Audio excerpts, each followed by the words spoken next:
far. That extra gear, the first 3 steps. Huge strides in the performance. That I might not be the player I am today.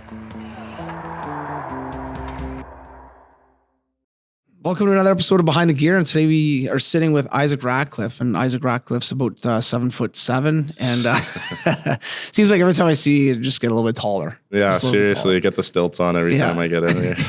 Yeah. When did you hit your big growth spurt? Like, how old were you when you kind of popped? I don't know. Like, I guess you kind of see me grow up. I've always been tall, but it's never just one time. It was just kind of gradual, right? Yeah, exactly. Yeah, just seemed like every year almost was another inch. Exactly. Exactly. Another inch or 6, something like that. It's ridiculous. Yeah, no doubt. When you think about, obviously, we're gonna get into the success you guys have had, obviously this year, but even through the drafts and all that kind of stuff, which is awesome.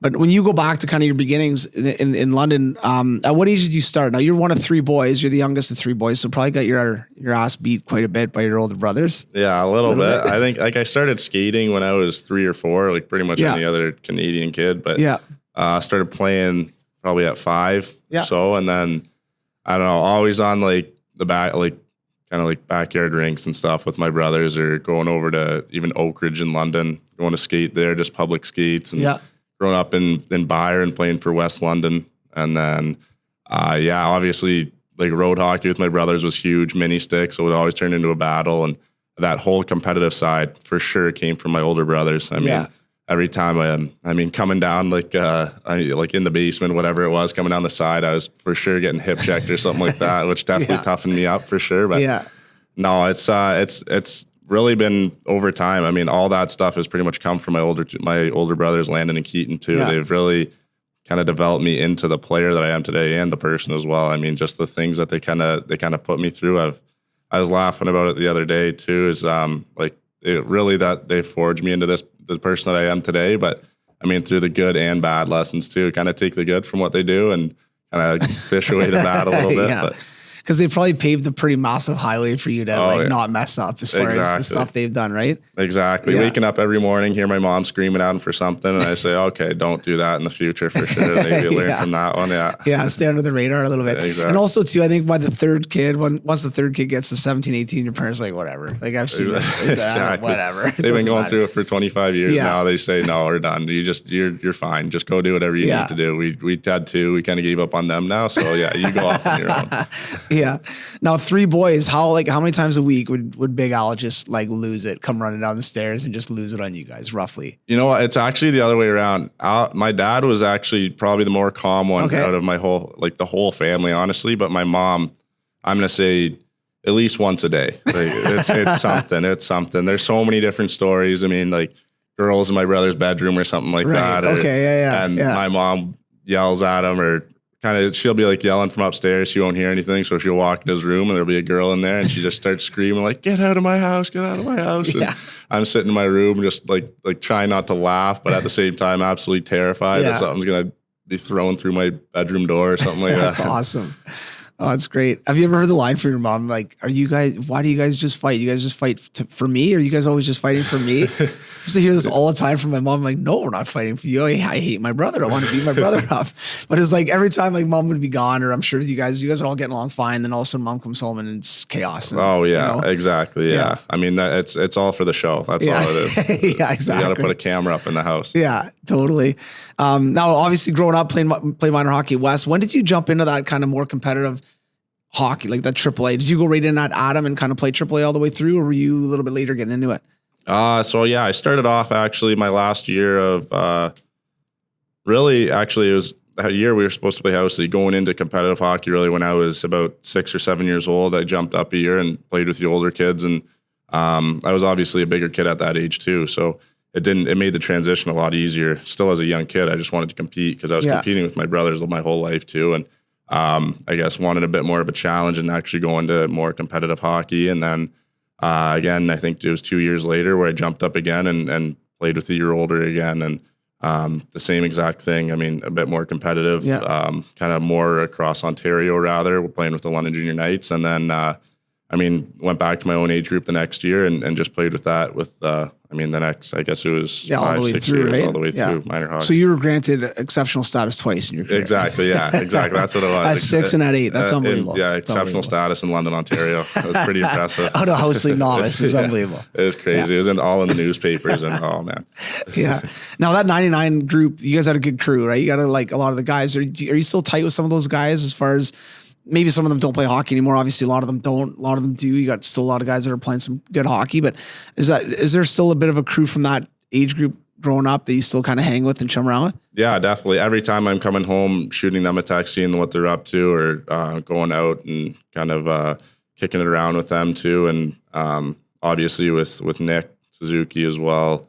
Coming back, I see him pretty much every day now. Yeah. We're training together our whole lives. Now it's getting a lot more serious, obviously. And even that too, there's a ton of guys who are still playing the game too, and still at that high level in the OHL too, and working to get to that next level of pro hockey as well. So you see them in the gym all the time as well.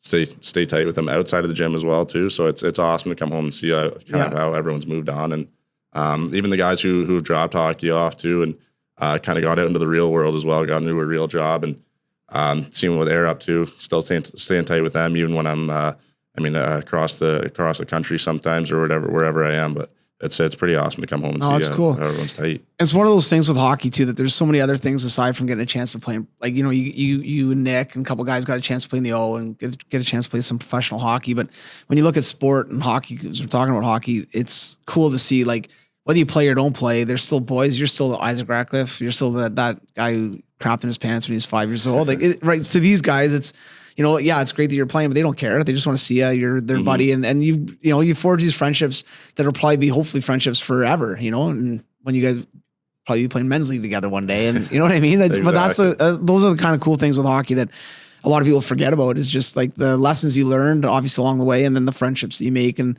some of them are lifelong friendships that'll be around forever, right? So yeah, exactly. Yeah, it's so fun just to come back home and be a kid again. Still, I mean, I'm only 20 years old now, and really, when you're trying to, I guess, when you're on camera and in front of the big crowds and stuff, you're trying to act all professional. But then you get off the ice, you get in the dressing room, or you get home to see friends too, and you kind of kick back and relax a little bit and show like that real side sometimes too, which is awesome. You kind of lay out, and I mean, really, when you get back home and you're with your friends that you grew up with, I mean, that's really when you are you. So I mean, it's so exciting. So it's relaxing kind of thing just to get back home and be with everyone again. And kind of turn the hockey brain off a little bit, right? And just exactly. Go back to go on summer mode and and just kind of kick back. Like I said, it's awesome. Yeah, no, that's cool. And now, obviously, going through minor hockey was, you guys had a lot of success. You had a really good age group, that group, obviously. But getting into your first big milestone, going into that OHL draft year, what was it like getting drafted? You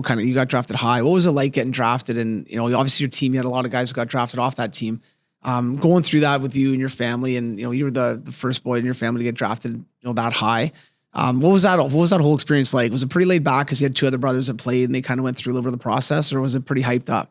I was pretty hyped up. So obviously my older brother Keaton, he got drafted in the 7th round of Mississauga, and I guess that was 3 years prior to my draft, and I kind of went through that whole year with him, just kind of watching. I mean, he went on the next year to play in London for the Nationals as well, and kind of see what it was like to play at the junior rank. And I guess it was kind of my first taste at it, kind of being up close right on the glass and kind of saying, okay, maybe I can do this in a couple of years. Maybe I can play at this level and even a bit more. So to kind of have him to lean back on, to go through the whole process. I mean, he was talking to a lot of teams during that whole year as well. And when it got to my year as well, it was the same thing. I mean, I think I talked to 19 of the 20 teams at the time. And then, on draft day, really had no idea where I was going to end up too. So it was actually funny on draft day. So Nick was drafted the pick before me at 14, and I was 15. So Nick got picked, and we saw it on the screen. Our whole family was cheering and stuff, and we didn't even hear my name get called. And then we heard from the London Junior Knights, and then I said, "Wait, what?" And then looked back, and I saw a picture of me on the screen, and my mom just started crying, and it was awesome. That's cool. It was still so memorable too, but. Looking back on it, it was really the start of my OHL career, but I mean, it's definitely still one of the best memories I'm going to have. I mean, just to be able to do that with my family, just in my living room at home too, and kind of kick back, exactly like I said, you're on summer mode at that time still too, but to have that huge hockey memory, it's so exciting. Oh, that's cool.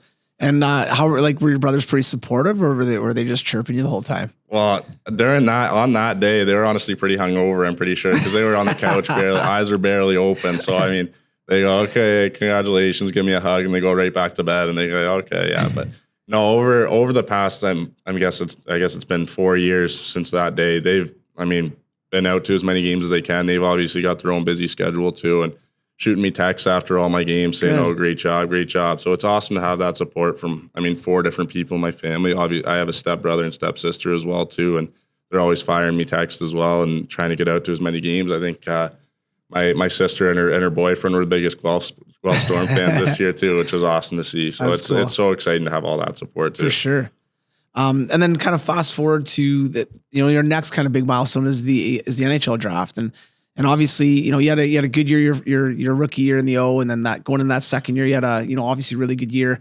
What was it like going from the OHL stage to the NHL stage, as far as they're both drafts, but they're night and day as far as the implications, and not only that, just the fact that, man, I could actually be property of an NHL team, which is crazy, right? Yeah, it's unbelievable. Like I said, like on OHL draft day, I was sitting in my living room there's 5 of us in there watching it, and obviously people tuning in and stuff on their own laptops back at home. But the NHL draft is completely different.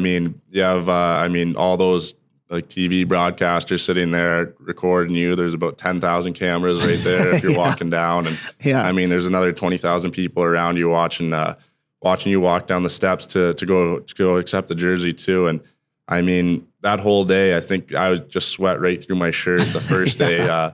Unfortunately, going through the first, I think it was a Friday too, sitting there for, I think it was 4 hours or so, hoping to get my name called. Had to sit through that next night. Didn't get any sleep that next night after. And then I think it started at 9 o'clock in the morning. And by 9:04, I heard my name called, which is so awesome to kind of have that right away as well. And it was kind of nice at that time too, because it was still early in the morning. So a lot of the fans had filtered out. And I got we were only supposed to have 4 seats down there, but I think I got 10, got my whole family down there and stuff. So maybe took away some of the camera time as well too, trying to give some hugs to everyone. And I don't know, it was so awesome though. Walking down the steps too, like you kind of black out. I was hoping just don't fall kind of thing. And then just that whole process is so exciting. Like, it's cool. It's really bar none, and that's definitely probably going to be the best hockey moment that I've had in my life. No, that's really cool. Now, obviously, you were kind of touted to be maybe a late first round, second round guy, whatever. But going through that first day, though, what was that like, even emotionally? Like, were you getting bitter by the end, or were you kind of like, I'm here, I'm probably going to get drafted at some point this weekend, right? What was going through your head? Were you getting sour at all, or was it all pretty just taking it in stride? I guess really anywhere after like the top 10, it could have really gone anywhere. Yeah. So there's a lot of teams that I talked to a lot. Some teams not so much. At the Combine, I think I had the most interviews out of anyone there as well. I talked to 30 of the 31 teams that were there. And going into the next day, there's teams that I met with 4, 5, 6 times. There's teams that I only met with once. It was pretty crazy to go through that whole process. But like you said, by the end of it, I wasn't necessarily bitter. I was obviously upset at the end of the first day when the last pick was called, and obviously upset that my name wasn't there. But kind of think about it in the long run.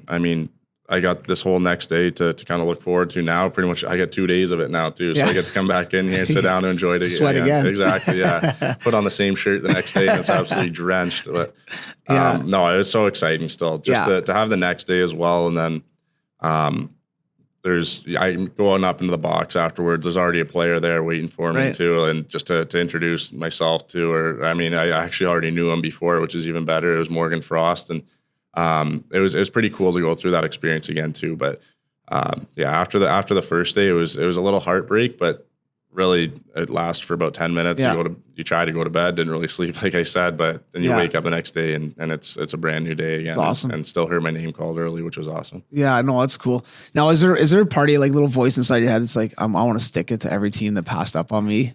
Yes and no. Do you want to kind of prove that, hey, you might have made a mistake on this? I think it's like I said, it's like it's a bigger picture type thing. Yeah. Like now it's more like, okay, this is more for me, like more for my family. Everyone who's kind of helped me to get to this point, not even thinking about like anyone else on the outside. Kind of like it's the whole process. It's hard to think about all that stuff. It's just one day. I mean, it's out the window now. And I mean, I'm just so happy that a team called my name and wanted me to. I mean, they have belief and they have trust in me that, I mean, I'm gonna one day put on their jersey and, I mean, go do a job for them out on the ice. Yeah. No, and that's a good point too. I'm sure like mentally you're in a different state where you're like, hey, like it's done. I've got drafted. It's fine. Whatever team got me. Philly got you, which I think they're very lucky. But now, it's probably more about, man, I want to do this for all the people that supported me. My mom, my dad, my brothers, sisters, like everybody. I want to, I want to make the NHL just to prove to everybody that, all that hard work and sacrifice that has gone into it is worth something. You know what I mean? And a lot of times I think young guys, whether it's minor hockey or not, they put a lot of pressure on themselves. And I think for guys like you, if you hung the skates up tomorrow, it's unbelievable what you've done so far. You know what I mean? And I think for an athlete who's pretty competitive, obviously, that's not enough, right? You want that next thing for sure, right? Exactly. And the best part about it, I mean, my family's been so supportive, but they've never forced me into doing anything as well. And I mean, my mom asked me the question about once a year, like, are you sure you still want to do this? Like, you want to hang him up soon? Or, I mean, you want to keep going? And like, I'm like, well, Mom, like I got this far. I still love the game. Of course I want to still go on. She's just like, okay, just making sure you're still happy. And I'm like, well, thanks. But I'm for sure. I'm in this for the long haul. I mean, my overall goal, like any other kid, is to lift a Stanley Cup over my head. And all these little things over the way, I mean, I shouldn't even call them little. I guess they're huge accomplishments, but I mean, that's my overall goal. And hopefully one day if I get to do that, then my next goal will be to do it again. So it's crazy, all the support and stuff, but like you said, the pressure, it seems so big on the outside, but really on the inside, it's just, you're doing what you love every day. Like I said, I started playing hockey when I was 5 years old, and now I'm 20 years old, and I'm getting paid to do what I started doing when I was 5 years old. So it's awesome. Yeah. It's one day to look at. I think that's the Sidney Crosby quote. I mean, I can't remember like the exact words, like you're getting paid to do what you love every day. So this is awesome. Yeah. It's literally the best job in the world. For sure. If you want to even call it a job. Yeah. Yeah, exactly. But I mean, I think the best jobs are the ones that you love to do, right? And there's going to be days where you're going to go to the rink, and it already happened to you, I'm sure, where you're like, I don't want to be here today, or I hate this right now, right? But overall, you look at the big piece of work, you're like, this is unbelievable, man. This is exactly. And to get that first paycheck to actually play hockey is unbelievable, right? Whether it's per diem or a signing bonus, doesn't matter what it is. Like, someone just paid me to lace my skates up. It's unbelievable. Right? It's even better because I mean, there's so many different things that come into it. Like, you're getting paid to do what you love. You're getting paid because you're good at doing what you love, and I mean, you're getting the money in your pocket and to go do what you love even more at a better level as well. So I mean, there's so many things that come into it. I mean, I feel like the luckiest kid in the world, and there's only a few people that can say that. And I mean, it's literally the best thing that I could do. Like you said, you're doing what you love. So I mean, I'm so happy for everything that's kind of going on. Yeah, I know, it's great. Well, and you're in a pretty cool spot right now too, because you talked about these little other, smaller, obviously big milestones that you've hit. But I mean, this year you guys, in Guelph had a real good team. Obviously won the OHL Championship, went to the Memorial Cup, which is probably, anybody who plays in the OHL, you all want to get drafted and you all want to try to play in the NHL. But man, if you can win a championship on the way, that's not bad. I mean, that's a nice little bonus, right? Definitely take it. Yeah. Now, before you won the championship, though, I want to go back to here in Guelph. You guys start kind of loading up a little bit. The GMs, coaches are like, hey, we're going to load this team up a little bit. So they start trading. Were you in on, or do you have any idea that Nick was maybe going to get traded there? Or when you heard about it, what was it like? Well, through the whole process of the year, really since last April, my coach and GM, George Burnett, has kind of kept me in the loop for most of the things. He said, okay, like this is our year. We're going to be going for it this year. And he dropped a few names in my ear that they were looking at, trying to get it on board too. And some of them didn't end up coming here. Some of them did. And the whole Nick thing, I mean, I don't think anyone saw that. I don't even think George saw that one either. And it just kind of came on the table for him at the last minute, I think, and he picked him up. And he didn't really tell me anything about it. I mean, I remember it was a Wednesday, and I was taking my pregame nap, and I got a call that woke me up, and it was Nick. And I was like, why is Nick calling me right now? I think we had a game in London later that night. You guys probably haven't talked to the phone in years. No, It's all text. Exactly. Yeah. Like I was like, why something happened. Yeah. He's like, are you dying or something? And yeah, totally. So I picked up the phone and he said, hey, what are you doing? I was like, oh, just taking my pregame nap. What's up? And he just said, oh, I'm just on my way to golf right now. I think I just got traded there. And I was like, what? I just jumped out of bed and I started just screaming into the phone. I said, you can't be serious. Like, why are you doing this right now?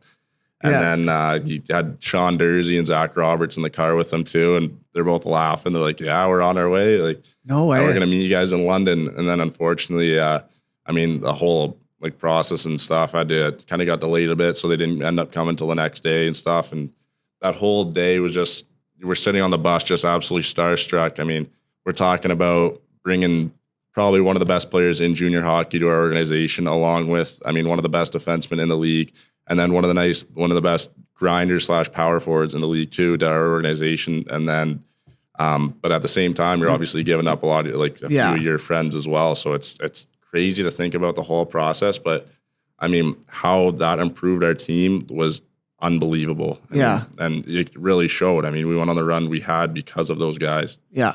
Now in the playoffs, you guys had a solid team, obviously, and I had a chance to watch you guys play London a little bit beyond that. But you guys love just letting other teams like kick the shit out of you for a couple of games, let them maybe get up 3-0 and then come back. Like, what was the mentality going through that? Where obviously, you had some tight games, OT games, you're going to lose them, but then all of a sudden the series gets away from you at 2-0 or 3-0 or 3-1 even, and that's hard to come back from. But you guys did it like multiple times through the playoffs. And was there ever any doubt? Like when you guys were down 3-0, was there just like, nah, we're good? I remember actually, so it was when we were down 3-0, we came into the rink the next day, like we all, with the game 3, actually, well, I got to start out game 3 ended and we're all just kind of sitting in our stalls like, oh man, like this could be it.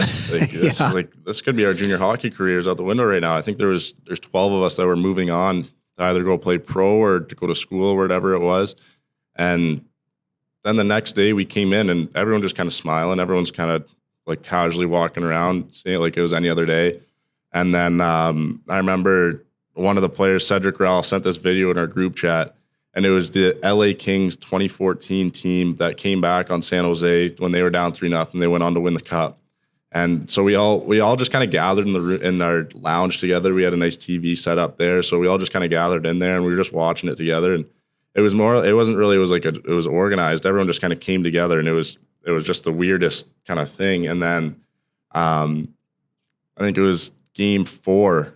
It was in Guelph, and right before the game, Drew Doughty came in our room. Actually, he came up from London to watch the game, and he came in our room and he's told that exact story, and we all just kind of started laughing like, oh yeah, we know. Like we just watched this yesterday. And then we went out and won that game. And then our next goal, we just had to go in there and steal one in their rink. And if we were able to do that, they were coming home. We were winning it at home. There's no way we're losing game 6 at home. And we won game 6 at home. And then we go into London and we say, okay, we got all this confidence. We got this big mojo going right now. We've won 3 in a row. We know how to beat this team. And went into London and exact same thing. We were down in the game, I think, by 2 goals going into the third. Yeah, totally. And then just took over from there again. And I think we scored 5 goals in the third period or something like that. And it was just like, we came out of that, like, we were sitting in the room. It wasn't even cheering. It was just like everyone was so exhausted. And we're like, did we really just do that? Yeah, right. I think everyone was more satisfied at the end of that series than after we won, to be honest. It was crazy. To overcome a team like London, probably the most winningest team in junior hockey too. Everyone was just shocked. I think not even just outside of our room. I think everyone was still shocked in the hockey community as well. London was like upside down. They're like, what? Just like not necessarily the organization, because they knew how good you guys were, obviously, and even being up 3-0. I remember having conversations with some of the guys and like, Guelph's good, man. Like, not saying that they're going to lose, but like we should be able to pull one more win out of this. But like, man, they're good. We got lucky on a couple games, but some of the games were like blowouts both ways. It was like 7-5, kind of back and forth a little bit, 7-3 or whatever it was. And then when you guys started rolling, it was like, geez, when you guys won 1 and then 2, it was like, what? And then 3 and I think I was at game 7 maybe, and I was like, holy man, like and you guys were down, and then you guys started clawing back. I'm like, they're gonna actually pull this out. It was crazy. It was ridiculous. We played so much hockey in that whole span. It's hard to even remember some of the games and some of the moments in the games because I mean, you're just so exhausted and so fatigued during the whole thing. And going back into those moments, like going back into game 4, I think we won 4-3, and we're just trying to fend them off. They were so skilled, they're so fast, and obviously with great coaching, I mean, they're so structured. They do that so well too. So I mean, to be able to pull out that first game, and then we just said we got to just do that again. And it's so hard to go into London and try to win too. I mean, obviously with the series on the line, they're trying to just win one more game. I mean, their building was packed. It was so loud you could barely even hear yourself yourself talking to the guy who's sitting next to you on the bench. And so we're all kind of sitting there afterwards, like after even game 5, I think it was in London. We all said, okay, like we just need one more at home, and then we got to come back here and do that again. And I mean, it's so hard. I can't even think about the moments right now. There's so many different. Obviously, it was 4 in a row too. So yeah, I mean, it's crazy. I can't even pick them out from each other. But yeah, to even go back into those moments, it's like, my God, like I can't believe we did that. And you guys were down in 1 or 2 of the other series as well, were you not? Yeah, we were down in. We did pretty much the exact same thing. The Saginaw series, we were down 2 games, and then we came back, I think, and then we lost the 3rd game. We were down 3-1, and then we won 3 straight. And then the Ottawa series, they won the first 2, right. And then they were undefeated all playoffs. They won the first 2 of the series, and then we won 4 straight there. And then it was just, like, I don't know. We just turned it on. We learned how to play the team we were playing against, I guess, and I can't even explain it. Yeah. I have no idea what. You guys were like that old boxer just gets beat up for a couple rounds and figures the fight out and then kicks the shit out of everybody. Exactly. Yeah. It goes to like the 4th round or whatever, the 7th round, whatever it is, and then just start lay playing. It on. Yeah. We try to give them a little confidence first and just take it right away. That was the game plan the whole time. Yeah, exactly. Yeah, exactly. Wait till they let their guard down a little bit and then just pounce on them right away. Now that was Doughty's OHL team. Obviously, it was Guelph, and who arranged that? It must have been your coaches or GMs that arranged having him come in. So he actually lived at my billets. Okay. When he played in the league or in Guelph, so he obviously LA didn't have the year they really wanted to, so he came down. He came up to Guelph from London, and I think he had dinner with my billets and came over to the game and. He was trying not to get kind of bombarded by the whole fans there too. So I think he kind of tried to keep it really low key. And then I think one of our owners found out he was there too. And so he just said, hey, do you want to come down and say hi to the boys before the game? And so he came down and came into the room. It was pretty awesome. And everyone was pretty fired up. And he gave his little speech there. And I think everyone kind of had a little jitters going on the ice. And it's cool. They're all looking up in the stands, trying to see where he's sitting. I mean, trying to pull a couple extra toe drags or something like that to show off in front of him. But no, it ended up working apparently. And then I think he came back to one of the games in London too. And cool. I mean, that support was pretty awesome to come from a great NHL player like that too. Yeah. And, I mean, to know that those guys are still watching our games too. It's pretty cool. That's really cool. Yeah. Now that's the biggest championship probably that you've won so far in your hockey career, right? What was it like kind of hoisting that cup as the captain of that Guelph team, and some good buddies obviously you played with for 2-3 years on that team, Nick, who you grew up with, and what was it like finally lifting that up and I'm probably tons of emotions going through you for sure, but yeah, seriously. Well, there was only I guess 3 of us that have spent our whole junior hockey careers in Guelph, and I think I was the only one who stuck it out for 4 years. I've been there since I was 16 too, and I mean when I got in there when I was 16, I think we were last in the CHL. Yeah, you guys were not very good hockey team. No, we were awful. It was so hard to go to the rink every day, and coming in second year, we didn't even improve that much. I think we finished second last in the league and made playoffs again, and then got my first sniff of playoffs. I guess it was last year, my 3rd year. I think we lost in game 6 or something to Kitchener, so I got. 6 playoff games under my belt there, and then even that year, I think we snuck in. I think we were 5th or 6th or something. Right. I don't remember. And then this year, like obviously making a big push for it to kind of go through that whole process of the whole playoffs. I mean, came into the playoffs at the 4th seed, made all the acquisitions that we did, and bring so many new faces in, and then. That last moment against Ottawa, I mean, the buzzer goes and you're skating out and you're hugging all the guys. And I mean, there's almost tears coming down my eyes too. I mean, just to think about, it was pretty much all the last 4 years. And then on top of that, the whole minor hockey stuff. And then on top of that, knowing my whole family was in the crowd, like it was unbelievable. And then to go up and grab the cup. And to hoist it over my head again. I mean, I felt like it was, I mean, it's like a 40-pound cup. I don't know if you felt it on the way in. We got it for the weekend, but it's so heavy. But I mean, as soon as I lifted it up, it was light as a feather. It was crazy. The whole emotion, the adrenaline, it was cool. Unbelievable. That's awesome. And how long did the party take after? So was it like a 4-day? Was it a 5? Was it a week? Was it how long did you guys go on a tear? Because I know after every season, whether you win or lose, for the most part, any team I was on, we'd go on a good 4 to 5 day, just kind of unleash type thing. So how long do you guys spread this out with the cup? Well, so with the cup, because we still had to play them in the Memorial Cup afterwards too. So that's right. That's a quick turnaround, right? Because you guys are done, and then you're basically flying out a couple of days later. Exactly, and it went to Game 6 too. So I mean, I think if it went to Game 7, then we had to fly out the next day or the day after that or something. So I think we won it on Sunday, and I think we flew out the Tuesday or the Wednesday. Ouch! So we pretty much had 1 or 2 nights maybe with it to enjoy it, and then bad nights. Sunday to Monday, awful, yeah. Brutal.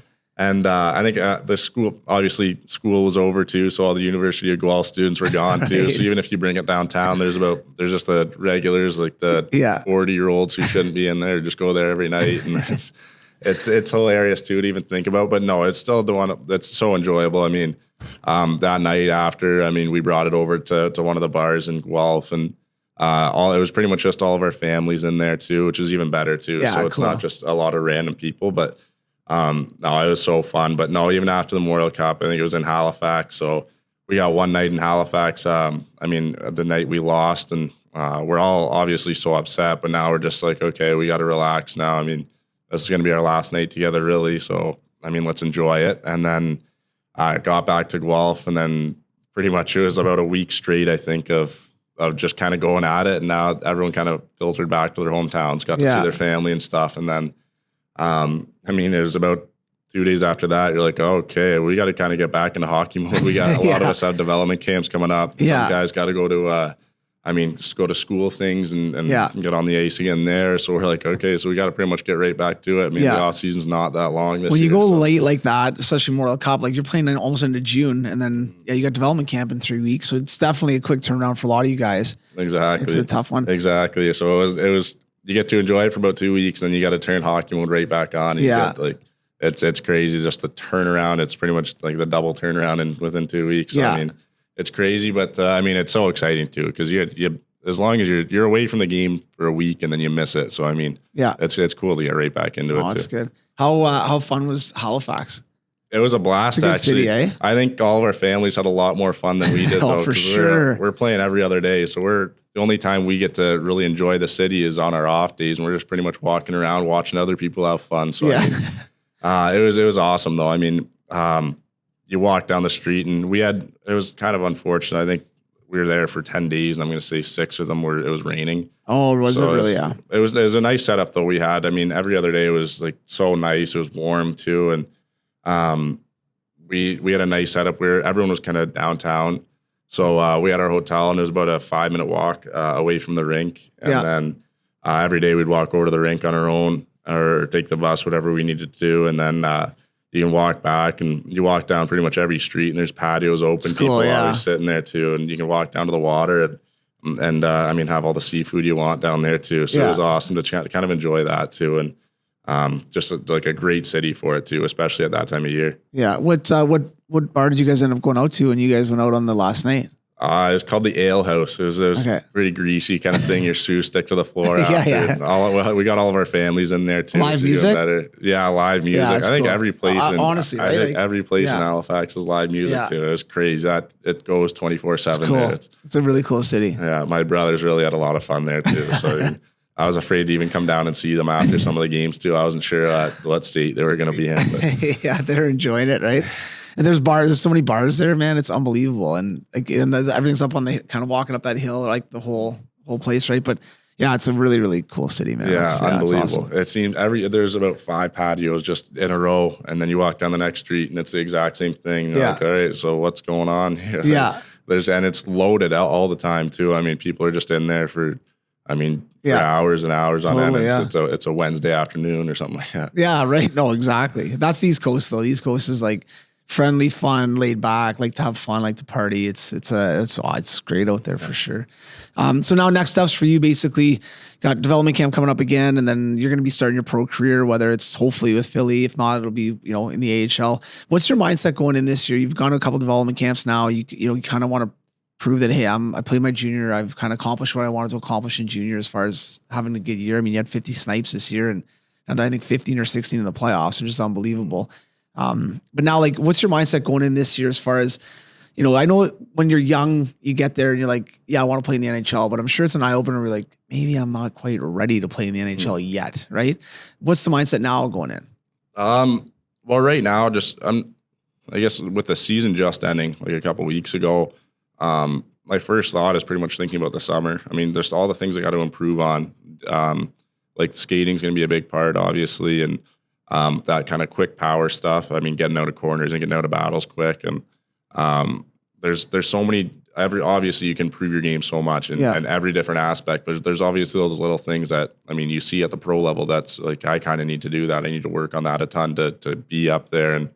And, really right now I'm kind of focused on the summer and, what the things I need to improve, but going into development camp next year, I'm not holding really, too high of expectations. I'm not saying, okay, I'm going to make Philly this year. I'm going to go in there and I'm going to prove them that that I deserve to be there. I'm obviously going to go in with that mindset that you know what, I'm going to prove that I deserve to be here, but that's not going to be my main focus. I'm going to go in there and really do what I can do and really show what type of player I am and really what I can bring to the table. And see what they need from me as well too. See what they want me to do and see the things they want me to improve on. And that's what I'm using the summer for as well too. So there's still a huge process to it, but there's still going to be a lot of development that I need to do before I reach that league too. So to kind of get there, to go through the process this summer and then go into development camp and really prove to them that, I've worked on all these things over the summer. I've improved on this, and this, and I'm going to show you this. I'm going to show you how I can bring this to the table at the pro level, and I can bring my game into Philly and help this team win. No, it's awesome, and I think it's smart. I think going into development camp with kind of an open mind, getting some feedback from them, because if you're like, I'm going to be just a real skilled top 3 forward, and they're like, we want you to be a power winger, and you're like, okay, that's two different things, right? Exactly. So getting some feedback from them, I think, is great. And then, like you said, having a plan. I think the biggest thing with like a lot of young kids, even in minor hockey, is not having a plan. Like as far as, okay, I got to work on, because you said earlier, there's so much stuff you can work on. You can get overwhelmed by how much like shooting, passing, stick, like all that stuff, right?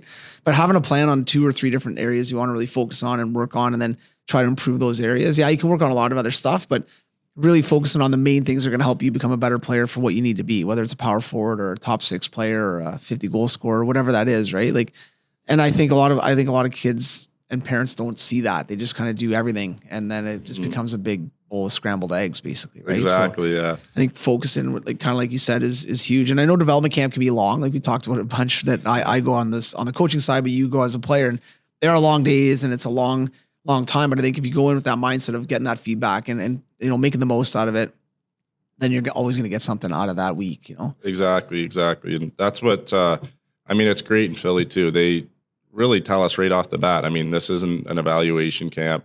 You're coming in here to learn something. And that's exactly what's happened the past 2 years. You go in there and you learn so much. What it's going to take to get to that level. And really even just to be there, to have the experience. You get to use their facilities. You're around some of the pro guys who stay around there for the summer.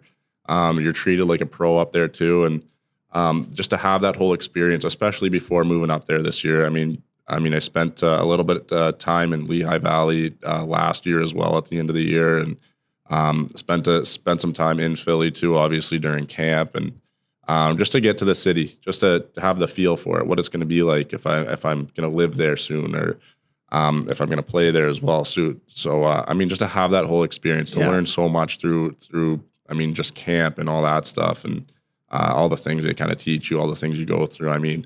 Our camp for the past 2 years has been a little crazy. To hear some of the stories from other camps, I hear guys talking, saying, oh yeah, we go to the rink for, 2 hours a day, and then that's about it. And we head out and just do whatever we want, walk around the city. And I'm like, my God, we're there for 10 days. We're battling for, 10 hours of those days too. And then you go and pass out in your hotel room and you wake up 5 hours later and you got to get right back to it again. Yeah. It's crazy, but like I said, it's the experience, it's the stuff you learn, and then you take that home with you. You pretty much have your summer, whatever you need to do. You come back and you do it over again. Yeah.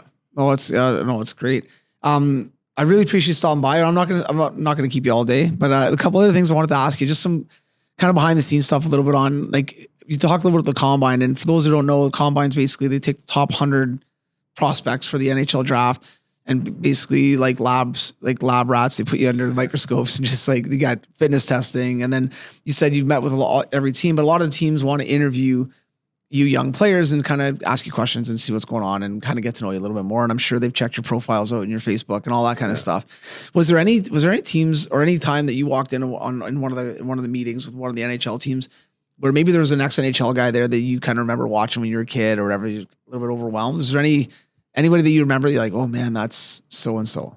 Yeah, there's so many actually. There's like, because obviously, I mean, pro hockey guys love to get back into the organization and do something along those lines, whether it's like a GM or a scout or something like that. And obviously growing up in London, you see all the Toronto guys all the time. And I remember walking into their room, and I think they had like 20 guys in there, and some teams only had like 4 guys talking to you, whatever it was. And I walked in and I mean, Brendan Shanahan standing over my shoulder, and I'm just kind of sitting there shaking. Like, I got to say the right thing right now too. Yeah. And you're sitting there, like I said before, you're sweating right through your shirt again too. But yeah, I think the other one, like Rob Blake was in there too, and in LA. And I mean, it was a long time ago. Obviously, this is a couple of years ago now. But I mean, it's pretty cool though, right? To see, it's great. It's like that's the first time you meet those guys too, and you kind of growing up, and those are your idols watching over the years. And you come in, you're having a conversation with them, and he's pretty much, I mean, he's giving you the death stare while you're in there, because I mean those interview processes are, it's crazy, right? It's terrifying, honestly, when you're in there. Especially you're young, you're like 18 years old, like, and these guys are, and some of the teams like play psychological games as far as like, why would you need 20 guys to interview an 18-year-old? That's ridiculous, right? And then, like you said, other teams have 4 guys, 3 guys, and they're just, chatting. Were there any crazy questions? Did you get any kind of like off the chart stuff, or was it all pretty much generic with everybody? Was it a lot of the same stuff with each team? Well, a lot of it was the same stuff. I mean, like I said, I had 30 different interviews, and I probably repeated the exact same thing 30 different times for a lot of the questions. But some of them, I mean, like you said, they play mind games with you. They ask you random questions. They say like, oh, if you're on a desert island, what would you bring? A paddle or a cell phone or something random? Because I'm like, I don't know. And I'm sitting there, and then, but no, some of them they're asking me crazy stuff. Like, they're like, okay, do you have your phone on you? And I say, yeah. And they say, okay, show us your photo vault. And I'm like, really? And then I'm like, what? Like, really? And then like, you'll pull it out, and they're like, no, we don't need to see it. We're kidding. Like, we just want to see if you actually show it. And then they start laughing. I don't know if they're actually asking me because they're actually like, they want to see what's in there. If, like, they're just joking around with me, or like, they want to see like the reaction I would have to it. And but no, some of them they're just like, out of the ordinary. Afterwards, you're thinking about it, like, hey, why did they ask me that? They just asked me that, but like, I didn't have anything too crazy. I mean, I was rooming there with Jack Stanika, who I'd known for a long time, and he was going through the same process, and he had so many different random questions too. He was telling me about them in the room after too, but it's a lot of them. Kind of compare notes a bit and make sure that it wasn't just me that got all these like weird things. Yeah. So like, okay, did they ask you this? And he said, oh yeah, and okay, good, make sure so it's not just me. Yeah. And I don't know, but that whole process was just scary, but it was so fun at the same time too. Yeah, it's a cool experience, right? Exactly. I mean, this is really the start of your NHL dream too. Yeah. That's the first start of the step into the OHL, into the NHL actually too. So it was so cool to have that experience. Yeah, no, for sure. Last couple of things, when you think back on, where you are right now in your career and kind of how you're doing and stuff like that, if you look back and saw yourself at 10, 12, 13 years old, what would you tell that young guy? Like, hey, listen, man, you got to keep focused on these 2 or 3 things. So it could be mental stuff, could be physical stuff, could be skills, whatever. But are there any things that you see now at the level you played at in the OHL and now going into pro, like, man, how do I focus on this a little bit more? It would have made it easier on my route. You know what I mean? Yeah. I think it's more of, I guess, mental side too. A lot of it, like, pretty much just stick to it. Like, I think I enjoyed my process that I've got to today. I mean, since grade 6, obviously I went to peak here in London too. And, was around hockey for so long. I mean, met some great people through it. And I guess all the decisions really that I made up till now have got me where I'm today, obviously through the hockey field. And it was really starting with that. I mean, growing up with guys like Lawson Krause and Travis Konechny and watching those guys go through the process. And like, I'd pretty much tell myself, kind of watch those guys, like see what they're doing on and off the ice. I mean, watch what you're eating kind of thing too, making sure you're fueling your body. And I think that's the biggest part. I think the eating part of it. I mean, with a guy with my stature, I mean, like I said, I was always tall too, but I was always so lanky too. I mean, like they call me Bambi actually my first year, I think. But that was the biggest part of it. I think just focus on kind of what you're putting into your body mostly. I think that's what I would tell myself. Make sure you're kind of taking care of yourself off the ice, and then things on the ice are going to take care of themselves as well. So it's those little things, obviously. But I said, I'm kind of happy with the process that I've kind of taken and the path that I've taken to get to where I am today. You talk about mental side. I think the mental side's a big piece. Some guys and girls are mentally stronger than others and can overcome adversity. And you've overcome some adversity along the way, obviously, with even getting cut from the World Juniors or different things like that, where, 5 of your buddies are on that team or 10 of your buddies are on that team, and you're the one going home on a plane being like, man, what? So when you're going through that kind of stuff, being 16 and being away, being Bambi a little bit, maybe slight, and playing against 20-year-olds that are probably trying to take your head off, and how do you stay focused and all that? Whereas you get cut, and how are you not bitter, and how does that not stew with you? And I mean, being an elite athlete, obviously you have ways to do it, but is there anything that you do that when you are going through a tough time, maybe you're slumping, maybe you're haven't scored in 4 games, you're like, holy smokes, like I'm not contributing. Is there anything that you kind of go to as far as like, hey, I got to reset here, or I've got to get myself back on track? Is there anything that you anything that you follow or anything that you do? Well, like I said, I've worked with so many guys who've kind of gone through the same process. Like I said, I followed the guys like Travis and Loss, and kind of seeing what they go through. And when I was in Guelph, I mean, I had a great assistant coach in Luca Caputi as well, and he had 50+ goals in the OHL as well, and he played in the NHL for a few games too. And he, made some mistakes as well at some points, and he kind of guided me through. And like he kind of went through the same process that I was going through at some points too. So to have those guys to lean back on all the time, and to have them right there by my side when they can see when I'm going through a struggle at some points, or like you said, if I'm slumping, or if something's not going my way off the ice. I mean, there's so many guys that I can fall back on too. And I worked with so many great leaders over the years too, guys like Garrett McFadden, who's my past captain, and guys who you can come through to with anything off the ice as well. So, I mean, to have other people to kind of help you guide you through some of the things that, you go through, that's the biggest part. And, to be able to step up and talk about some of the things and kind of get some pointers and make sure you're kind of keeping yourself on track. Because, what you're going through at some points, like on or off the ice, someone else has gone through it. And, that's a good point. There's always people to talk to. That's the best part about it, because they can help you kind of guide you on the right path to kind of getting you back to yourself. And whether it's on the ice, if you're not scoring, one thing I actually focused on with Luca, my assistant coach at the time, he said, all right, I want you to, every practice after each drill, I want you to come up to me and tell me how many goals you scored in that drill. And that, honestly, that itself helped me out. He moved on with his career to Kingston this year. And even this year too, in practice, I was doing the same thing in my head. Thinking about it, right? Yeah. Exactly. And it's just those little lessons that you learn over the years too, and you just take them with you wherever you go. And that's going to be one thing I'm going to be focusing on every time I'm on the ice. How many goals did I score this drill? Am I shooting to score? Where am I putting the puck? Or whatever it is, like it's those little lessons you learn from other people that's really gotten me where I am today. So I'm so excited about that. Yeah, it's great. We talk about this a lot too, especially with young kids and parents, is having a good support staff around you. And now obviously you got, good parents and brothers and sisters and stuff, which is great, but finding that coach or that strength coach or that mentor a little bit that you can talk to. And I think also too, for a lot of young guys, and you can correct me if I'm wrong, but it's hard to communicate. It's hard to like verbalize I'm in a slump or, and so just communicating, having that conversation and trying to get it out. And I think that's important too, is just talking to that coach or talking to that parent or whatever. Right. Exactly. Yeah. And it's the same thing off the ice too. When you move away from home as a 16-year-old kid, it's not easy. Like broadcasted across the world, you see all these high-end athletes who move away at a young age to go play, their sport somewhere. And it's all happy-go-lucky when you're watching on TV, but you don't really see a lot of the struggles that are going on off the camera as well. Sure, too. Yeah. So to have someone to talk to for that, I'm a part of McFadden's movement, which is a mental health movement for really anyone who's going through any type of adversity, any type of problem off the ice, on the ice, whatever it is. I mean, if you can step up and talk to someone about it, that's all you really need to do. I mean, to have someone guide you on the right path to get you back to really who you are is the first step of getting back again, like I said. So to have people to talk to have someone to lean on. And I've been so lucky to have so many different people to kind of lean on and guys who've gone through the same process as me. And it's really that first step is, stepping up and not being afraid to speak up. So it's awesome to have so many people to lean back on. That's great, man. Yeah. And having good role models that did communicate, like if you had a good captain that was a good communicator that talked and wasn't afraid to take off the shield once in a while, right? Because as hockey guys, I think sometimes we all have this shield that we're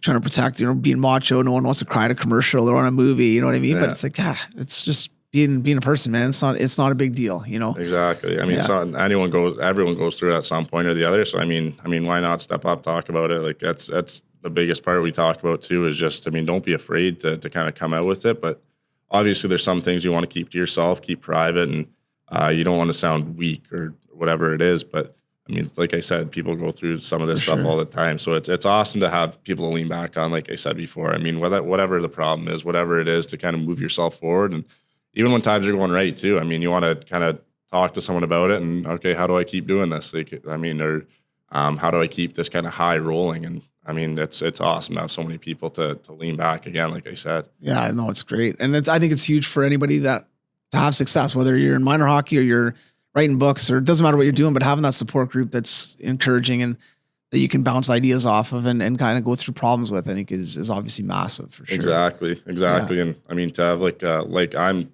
so lucky to have the family that I do, to have so many people, so many different voices who are pushing me forward in my career. And like I said, no one's forcing me into doing anything that I don't want to do. And I've been lucky to enjoy my hockey experience all the way through. And I'm lucky enough that I still love what I do every day too. So come into the rink. Like you said before, you don't love it every day, but this is the path that I want to take. And I have a goal that I want to achieve. And I want to have fun while doing it too. So to have that support again, I'm so lucky. Oh, that's awesome. Now, last thing, when you moved up levels, so you went from minor hockey to junior now to pro, you got a good sniff of pro as far as playing a couple games. You kind of know a little bit what to expect, obviously. What are some of the biggest things you've noticed that change as you move up levels? So when you go from amateur to midget, and then midget to junior, and then junior to pro, what are some things that kind of stand out in your mind where like, okay, this was an adjustment. I had to get better here in this area of my game. Is there anything that kind of stands out there were things that to keep in mind as you're moving up levels? Well, the game just gets faster every time you step up a level. Like the decision making is unbelievable. When I first got into the OHL as like a 15, 16-year-old, I just noticed right away, like you got to make plays. You can't float around. You always got to be moving. And then when I got my first pro game in Lehigh Valley, I realized, okay, so now it moves faster. Maybe it's not like always on the right page, but every decision is made so quick. You think you have time, but someone's right on your back. And then I had my first preseason game this year, and then it was a step up from there because, okay, it's a lot of the same. The pace doesn't pick up as much, but the decision-making is a lot faster, right, and every pass is crisp. You have to be in the right spot at all times. And it's crazy to think. You see all these pro guys, you see the mistakes that they make, but they counter it right away with something good, or they get back right in the right position. They make a mistake, but they're right in the right spot. So, it ends up working out. So, it's those little things you got to learn. Obviously you got to improve your shot, like your speed and all that stuff to get up to that pace. But, I think it's the decision-making that's the biggest part, and kind of being in the right spot and knowing where to be on the ice. And it's so, the game's so structured now, obviously, too. Yeah. So it's kind of crazy to kind of get into that mode. But, you're kind of a robot out there at some points, but then, you see guys with those high-end skills making those crazy moves. But, that's again, like really for the high-end guys, it's crazy even to watch and to be a part of on the ice. When you were young, because kind of going through like being in the right spot, understanding the game, I think a lot of that has to do with hockey sense or hockey IQ a little bit, right? And not to say you got to be crazy off the charts hockey smart, but at the same time, you got to understand the game, right? Growing up, did you watch a lot of hockey? Did you kind of sit down with your dad or your brothers even? And I obviously watch your brothers a lot, but were you a spectator of hockey because I find when kids watch hockey more, and a lot of kids don't watch hockey a lot now, when kids are watching hockey more, and maybe with somebody, a dad, an uncle, whoever that's explaining things to them, like, hey, see how that 2-on-1 happened, or hey, see how that goal went in, right? Kids understand the game a little bit more and get a little bit more educated on what's going on. Is that kind of the case with you, with brothers and your dad? And did you watch a lot of hockey growing up? Yeah, well, obviously having 2 older brothers that played the game too, I was always at the rink. I mean, and it's funny enough, even when I was younger, I mean, I couldn't even see over the boards when I was like trying to watch the game. My mom I would always stand with her or my dad on the glass there, and all the other kids are kind of running around playing tag, and I'm sitting there with my nose pressed against the glass watching the game. But growing up, I mean, I didn't watch a lot on TV, to be honest. Like, I was kind of more sit on the couch and watch cartoons type of kid. But when I was at the game, I mean, I was so dialed into it. I loved the game so much, even at that age. And I guess, like I said, when you grow up with 2 older brothers, it's not hard to get away from the rink or to get to a rink and to watch a lot of hockey. So, I mean, that's kind of where I kind of picked a lot of it up. And obviously, when you love the game like that too, like I did, it's so easy to, I mean, go into it and enjoy it while you're doing it too. And you learn so much, like you said, watching it, and kind of transfer that back into your own game. Totally. No, for sure. Listen, buddy, I really appreciate you popping by. This has been great. And obviously I wanted to get you in last summer, didn't get a chance to. So it's even better this summer because now you're a champ. So Exactly, I say, hey, I had the champ on. Exactly. Captain, I'm captain happy that it came out this last summer. I had to get through one more year. I can't come in here with the 6 games under your belt. Exactly. Come on. Now I don't even know what it was. It was like 20 something, 30 something. Yeah, you guys had a ton this year. Ridiculous. Yeah. Like, it was 22 playoff games in 30 days or something. Insane. It was just ridiculous. Yeah. Ridiculous. It's nuts, man. Well, listen, buddy, thank you very much. And best of luck this year at development camp, and obviously with Philly and starting your pro career. We're super excited to kind of watch you go and see what happens from there. And it should be. Yeah, thanks a lot, Blazer. Thanks for having me. Well, it's great, man. Take care.